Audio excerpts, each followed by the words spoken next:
Nous laissons maintenant la parole à Monsieur Georges Knecht pour le SNIPAT. Merci. Merci, Monsieur le Ministre.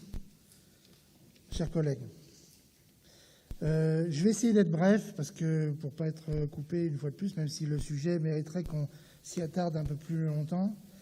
Vous avez la question dont on débat aujourd'hui, la première question, comment rendre plus claires les responsabilités des chefs à chaque échelon. Avant toute chose, il faudrait commencer par le haut de la chaîne hiérarchique, c'est-à-dire nous concernant le DGPN. Et moi, je souhaiterais que la clarté soit faite lors de ce Beauvau de la sécurité sur les responsabilités du DGPN.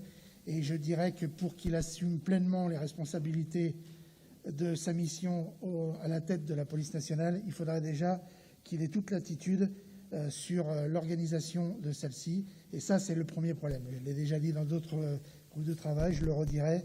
Il faut absolument que le DGPN ait une marge de manœuvre pour organiser et repenser l'architecture de la police nationale. Pourquoi ? Parce qu'on l'a bien vu lors des interventions qu'on a eues, et je ne vais pas citer mon collègue du SCSI, mais il a parlé de l'articulation CEA, corps de commandement et corps de conception et direction. Voilà où on en est dans le problème, Monsieur le Ministre. On a une police nationale qui emploie 24 000 personnels administratifs, techniques, scientifiques. Les encadrants, ce n'est pas que des commissaires, ce n'est pas que des officiers, ce n'est pas que des gradés. C'est aussi des personnels administratifs, techniques et scientifiques. Alors, le problème, c'est que ça fait des années qu'on ne se donne pas les moyens de nous donner la place. Le directeur général de la gendarmerie a dit quelque chose qui est un argument du SNIPAT depuis des années. Les bonnes personnes sur les bons postes.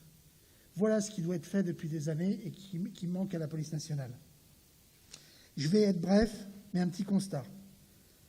Depuis les années 90, donc depuis une trentaine d'années, on a créé des personnels scientifiques. On n'a pas fait évoluer les statuts des personnels scientifiques depuis 30 ans. Les personnels techniques ont plafonné longtemps en échelle 3 de rémunération de la fonction publique et ils ne peuvent accéder à la catégorie B que depuis cette année. Et on voit les problèmes pour les positionner, notamment dans les compagnies républicaines de sécurité, où pourtant il y a un enjeu majeur en matière de substitution. Ils peuvent être responsables de la gérance et remettre du potentiel opérationnel sur le terrain.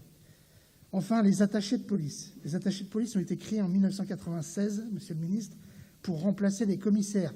J'étais à la DCSP à l'époque, on a fait les premières fiches de poste. C'était pour remplacer des commissaires. Aujourd'hui, la DRCPN leur propose des accueils en détachement dans le corps des officiers.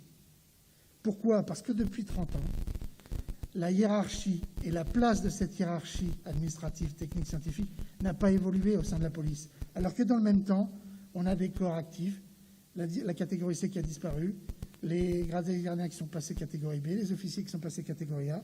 Et on est dans un système avec un fonctionnement bancal, je le dénonce assez régulièrement, mais il faut absolument, on a créé, on a développé le nombre de personnels administratifs, techniques et scientifiques au sein de la police, si on veut absolument que ça fonctionne, alors il faut repenser le positionnement dans la hiérarchie policière de l'ensemble des personnels administratifs, techniques et scientifiques. Ou alors, deuxième solution, si on ne veut pas cette volonté, si on veut pas se donner cette volonté-là, c'est de faire de la police qu'avec des policiers.